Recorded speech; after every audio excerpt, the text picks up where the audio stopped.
तो जय हिंद दोस्तों, आपका अपने चैनल यस की हम स्टडी पर एक बार फिर स्वागत है। बहुत ही इंपॉर्टेंट वीडियो, बहुत ही महत्वपूर्ण वीडियो के साथ आपके सामने हाजिर। देखिए मेरे प्यारे बच्चों, अगर आप कक्षा 10 की तैयारी कर रहे हैं ना, तो आपके लिए भी वीडियोस यहाँ पर आने शुरू हो गई हैं, तो आपको भी तैयारी करनी है, ठीक है ना। यहाँ पर देखिए हाई स्कूल उत्तर प्रदेश परीक्षा की बात करेंगे। परीक्षार्थी उत्तर पुस्तिका किसी भाग में अपना नाम नहीं लिखेंगे। आपको कॉपी कुछ इस तरीके से मिलने वाली है, ठीक है ना। तो आपको किसी भी कहीं पर भी आपको अपना नाम नहीं लिखना है, ठीक है ना। ये काम आपको ज़रूर कर देना है। और साथ ही साथ अगर आप चैनल पर नए हैं ना, तो चैनल को तुरंत लाइक शेयर कमेंट सब्सक्राइब ज़रूर कर दीजिए। साथ ही साथ बेल आइकन दबा लीजिए ताकि जो भी वीडियो नोटिफिकेशन वो आपके स्क्रीन पर तुरंत ही पहुँच जाए, ठीक है ना। तो यहाँ पर ध्यान दीजिएगा, केंद्राध्यक्ष एवं कक्ष निरीक्षकों को यह अधिकार होगा कि वे परिषद की परीक्षा में सम्मिलित होने वाले परीक्षार्थियों की तलाशी ले सकते हैं। परीक्षार्थी उत्तर पुस्तिका के पृष्ठ भाग पर दिए गए निर्देशों को ध्यानपूर्वक पढ़ें तथा सावधानी के साथ पालन करें, ठीक है ना। ये आपका हो जाएगा। निम्नांकित क्रमांक इस शिक्षक तक की पूर्ति परीक्षार्थी स्वयं करेंगे। इस उत्तर पुस्तिका का प्रयोग करने से पहले परीक्षार्थी यह भी देख लें कि उस पर वही वर्ष परिचित है जिस वर्ष में वह परीक्षा दे रहा है, ठीक है ना। तो ध्यान दीजिएगा। अब आगे देखिए क्या है। परीक्षार्थी सभी प्रविष्टियां शुद्ध एवं स्पष्ट रूप से स्वयं भरें। जो परीक्षार्थी हैं अपनी प्रविष्टियां जो हैं शुद्ध एवं स्पष्ट रूप से स्वयं भरेंगे, ठीक है ना। चलिए यहाँ पर आपको अनुक्रमांक डालना होगा शब्दों में, अंकों में, उसके बाद शब्दों में, ठीक है ना। आप विषय आपको डाल देना है, प्रश्न पत्र केवल डालना है, ठीक है ना। जब का मॉडल पेपर का अंकित जो संकेतांक है क्या डाल देना है 825 BZ, ठीक है ना। जो भी आपका संकेतांक होगा वो आपको डाल देना है, ठीक है ना। तो इस तरीके से आपको करना है, जो कि आपके लिए बेहद इंपॉर्टेंट और बेहद ही महत्वपूर्ण है, ठीक है ना। चलिए आगे आपको बताते हैं, ध्यान दीजिएगा। तो चलिए यहाँ पर देखते हैं आपको कॉपी को कैसे लिखना है। कॉपी को आपको कुछ इस तरीके से लिखना है, ठीक है ना, जिस तरीके से यहाँ पर लिखा हुआ है, ठीक है ना। तो जैसे यहाँ पर खंड क बहुविकल्पी प्रश्न, आपको प्रश्न को नहीं लिखना है, डायरेक्ट उत्तर लिखना है, क्योंकि यहाँ पर हमने आपको समझाने के लिए प्रश्न और उत्तर दोनों को लिखा हुआ है, ठीक।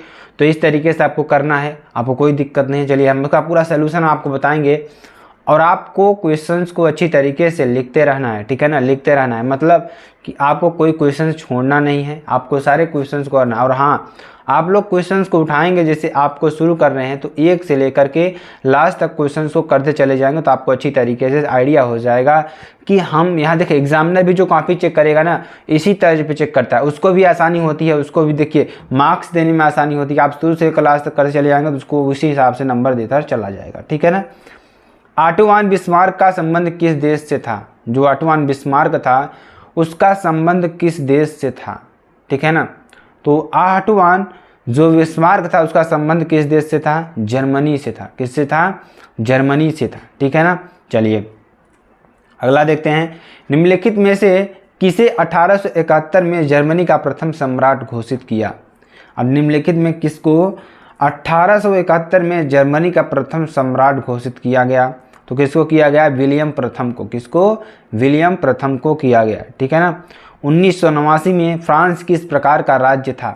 तो 1989 में जो फ्रांस था वह किस प्रकार का राज्य था? तो असीमित राजतंत्र था। क्या था यहाँ पर? असीमित राजतंत्र था। अगला क्वेश्चन देखेंगे। निम्न में कौन सा राज्य केंद्रीय, ठीक है ना, केंद्रीय शक्तियों में सम्मिलित है? ऐसा कौन सा राज्य है जो केंद्रीय शक्तियों में क्या है? सम्मिलित है, ठीक है ना। तो यहाँ पे देखेंगे जर्मनी। कौन सा है? जर्मनी, ठीक है ना। श्रीलंका में निम्नलिखित कौन सा राज्य बहुसंख्यक वर्ग है? ठीक है ना। तो श्रीलंका में निम्नलिखित में कौन सा राज्य बहुसंख्यक वर्ग है? तो कौन सा है? सिंघली। कौन सा है? सिंघली, ठीक है ना। निम्नलिखित में से कौन सा राज्य संघीय राज्य नहीं है? तो संघीय राज्य कौन सा नहीं है? दिल्ली, ठीक है ना। चलिए आगे आपको बताते हैं। अब देखिए अति लघुत्तरीय प्रश्नों की बात करेंगे, ठीक है ना। अगले तो अति लघुत्तरीय प्रश्नों की बात करेंगे। यहाँ पर देखेंगे, चलिए यहाँ आप देखेंगे प्रश्न उत्तर नंबर 7, ठीक है ना। 6 तक आपको बहुविकल्पी मिलेंगे, ठीक है ना। तो इस तरीके से आपको पूरा सोल्यूशन करना होगा। चलिए 1929 में होने वाले आर्थिक महामंदी के 2 कारण लिखिए, ठीक है ना। तो यहाँ पर उत्तर आपको देखिए लिखा हुआ है। तो इस महामंदी का प्रमुख कारण क्या था? कृषि क्षेत्रों में अति उत्पादकता की समझ। क्या कर रहा है? कृषि क्षेत्रों में अति उत्पादकता की समझ, ठीक है ना। अमेरिका से लिए कर्जे को न चुका पाना। दूसरा नंबर क्या था? अमेरिका से लिए कर्जे को न चुका पाना। ठीक है ना। चलिए आगे आपको बताते हैं। प्रश्न संख्या नंबर 8 की बात करेंगे, जो कि आपके लिए बेहद इंपॉर्टेंट है और बहुत ही महत्वपूर्ण है। ठीक है ना। लोकतांत्रिक शासन के कोई 2 लाभ बताइए। किसके?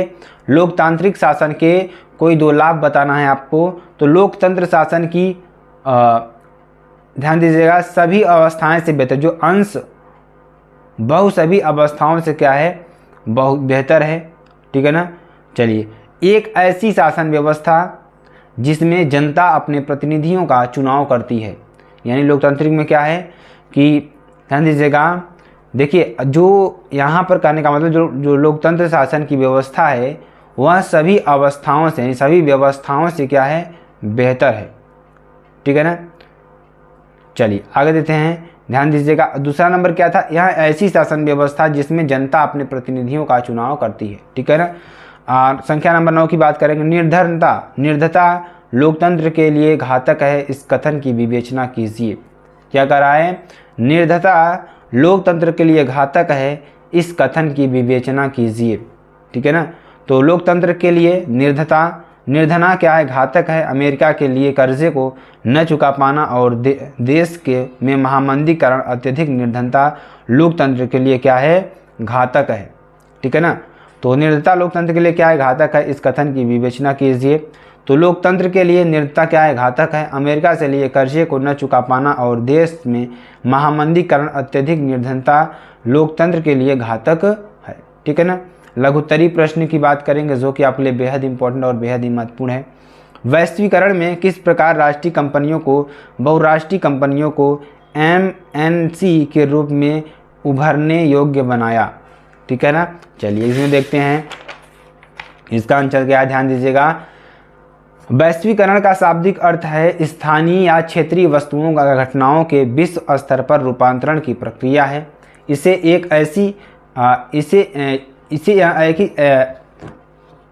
एक का वर्णन करने के लिए प्रयुक्त किया जा सकता है। ठीक है ना। तो आगे देखते हैं, जिसके द्वारा पूरे देश के लोग मिलकर समाज बनाते हैं तथा एक साथ कार्य करते हैं। तो इसी प्रकार बहुराष्ट्रीय कंपनियों ने राष्ट्रीय कंपनियों को MNC के रूप में उभरने के योग्य बनाया। ठीक है ना। चलिए प्रश्न संख्या नंबर 11 की बात करें। क्वेश्चन देखिए क्या है कि व्यक्ति की गरिमा की अभिवृद्धि के संदर्भ में, किसके? व्यक्ति की गरिमा की अभिवृद्धि के संदर्भ में लोकतांत्रिक अवस्था का मूल्यांकन हम किस प्रकार कर सकते हैं, स्पष्ट कीजिए। तो यहाँ पर उत्तर लिखेंगे। तो लोकतंत्र का सर्वोत्तम गुण है, लोकतंत्र क्या है? लोकतंत्र का सर्वोत्तम गुण यह है कि इसमें लोगों को गरिमा के साथ रहने का अवसर मिलता है। किसके साथ? गरिमा मतलब उसको अपने उसको सम्मान मिलता है। ठीक है ना। उसी तरीके से रहने का क्या मिलता है? अवसर मिलता है। प्रत्येक नागरिक की यह हार्दिक इच्छा रहती है कि वह सम्मान के साथ जीवन व्यतीत करे, क्योंकि लोकतंत्र में समानता के सिद्धांत का पोषण होता है। ठीक है ना। चलिए अगला देखते हैं।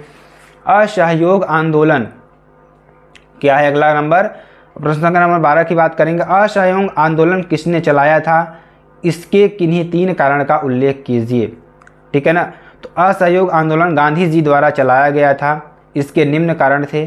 किसी को किसी प्रकार का सहयोग न देना। देखिए असहयोग आंदोलन क्या, देखिए असहयोग आंदोलन जो गांधी जी ने चलाया था वो किस लिए चलाया गया था, उसमें क्या क्या चीज़ें नहीं करनी थी, वो सारी चीज़ों को यहाँ पर डिस्कस करना है आपको। ठीक है ना। तो असहयोग आंदोलन गांधी जी द्वारा चलाया गया था। इसके निम्न कारण थे। किसी को किसी प्रकार का सहयोग न देना, मतलब किसी को भी किसी प्रकार का सहयोग न देना। अंग्रेजी सिपाहियों ने अत्याचार करना आरंभ कर दिया था। जो अंग्रेजी सिपाही थे उन्होंने अत्याचार करना प्रारंभ कर दिया था। ब्रिटिश शासन भारतीयों के सहयोग से चल पा रहा था। जो ब्रिटिश शासन था वो भारतीयों के सहयोग से ही चल पा रहा था। अगर यहाँ असहयोग वापस ले लिया जाए तो साल भर के भीतर ब्रिटिश शासक ढह जाएगा। मतलब जो भी भारतीय उसमें काम करते थे ब्रिटिश शासन के द्वारा, अगर वो अपना हाथ खींच लें, वो काम करने न जाएं, तो जो ब्रिटिश शासन था ना वो ढह जाएगा। ठीक है ना। प्रश्न संख्या नंबर 13 की बात करेंगे। लोकतांत्रिक अवस्था के तीसरे स्तर को, किसको? लोकतांत्रिक अवस्था के तीसरे स्तर पर अधिक शक्तिशाली बनने के लिए भारत सरकार द्वारा 1992 में उठाए गए कदमों की व्याख्या कीजिए। ठीक है ना। तो यहाँ पर हो जाएगा, ध्यान दीजिएगा। लोकतांत्रिक अवस्था के तीसरे स्तर को अधिक शक्तिशाली और प्रभावी बनाने के लिए निम्न कदमों के रूप में उपाय है। कौन सा?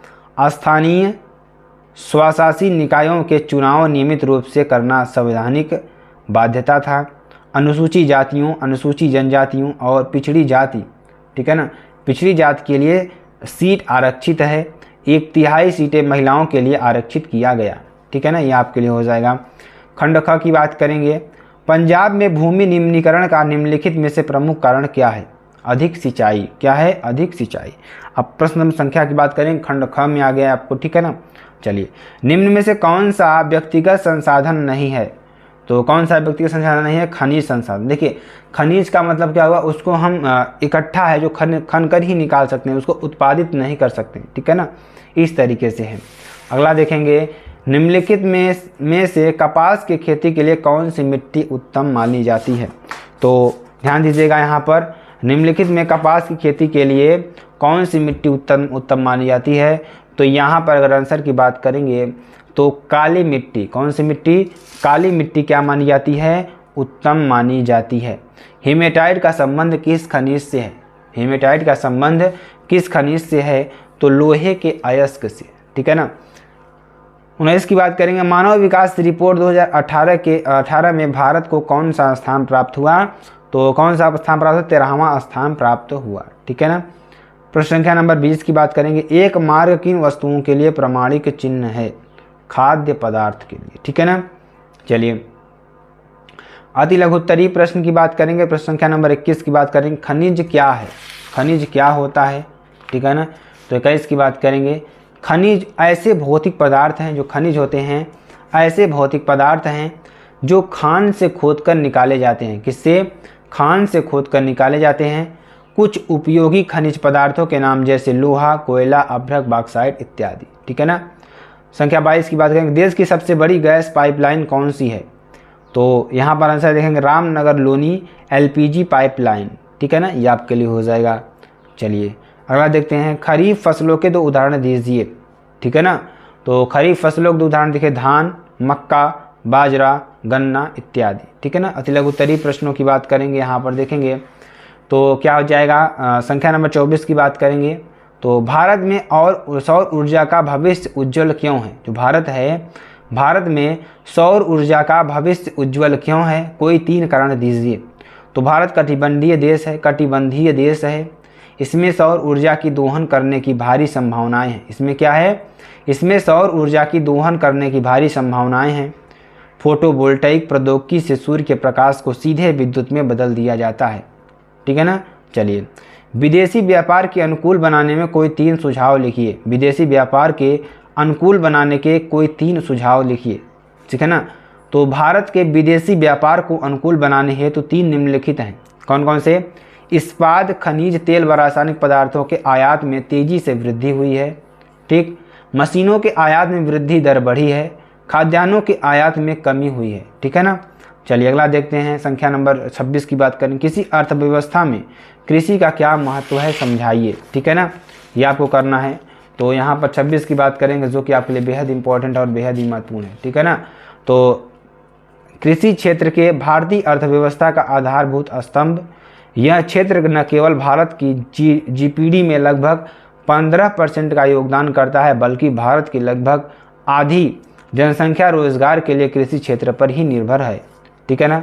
चलिए, 27 की बात करें, तृतीयक क्षेत्रक अन्य क्षेत्रों से भिन्न कैसे है, व्याख्या कीजिए। तो तृतीयक क्षेत्रक अन्य क्षेत्रों से इस अर्थ में भिन्न है कि अन्य क्षेत्रों में किसी न किसी वस्तु का उत्पादन स्थान होता है, वहाँ तृतीयक क्षेत्र में वस्तुओं के स्थान पर सेवाओं का सृजन होता है, ठीक है ना। तो इस तरीके का पूरा मॉडल पेपर था। अब ध्यान दीजिएगा, इसमें इसी तरीके से क्वेश्चंस आपके क्या आएंगे, जो नागरिक शास्त्र है ना वो भी आएगा। तो इसमें नागरिक शास्त्र का सलूशन नहीं दिया, लेकिन आपको इस मॉडल पेपर को ढूंढना है। किसको? 825 VZ को। यहाँ से पूरा उसका सलूशन आपको मिल जाएगा। तो मेरे प्यारे बच्चों, अगर आपको वीडियो पसंद आती है, आप चैनल को लाइक, शेयर, कमेंट, सब्सक्राइब जरूर कर सकते हैं। फिर मिलते हैं नेक्स्ट वीडियो में नए टॉपिक के साथ। तब तक के लिए जय हिंद, जय Bharat, bye bye, take care.